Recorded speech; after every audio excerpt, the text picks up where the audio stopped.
کچړیو ماشوم هم وینه کمی راسه مرشه د هغې زمیندار به هغه ټول خلک وي چې چاله الله تعالی د وینه جوړول دا نعمت ورکړی دی چې زموږ غونډه کې بیماران وینه نه جوړي موږ ستاسو په وینه ژوندي یو زموږ ژوند ستاسو په وینه کې دی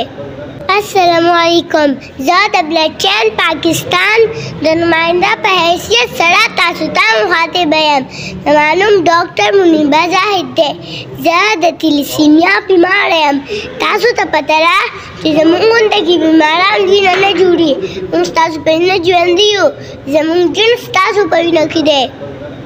د جنم نه تر 20 اکتوبر پورې د بلډ چین پاکستان مونږ په ضلع صوابع کې تیلیسیمیا هفته مناولو اراده کړې ده د دې اولنی مقصد دا دی چې کوم ماشومان خپله وینه نه جوړي هغوی ته به وینه څنګه پوره کېږي ما سره خو د خپل ځان فکر نشته دی د نورو ماشومانو فکر اخیستی یم مرګ او ژوند د الله تعالی په لاس کې دی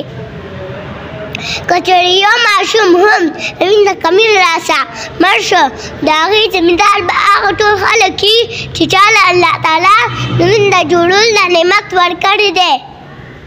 دویم مقصد دا دی چې دا خطرناکه بیماري به زموږ ښکلي وطن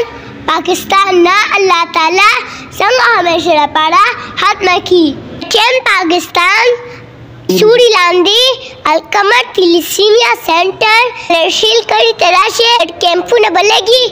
تاسو هم راشئ وینه جمع کړئ هغوی موږ له وینه راکړي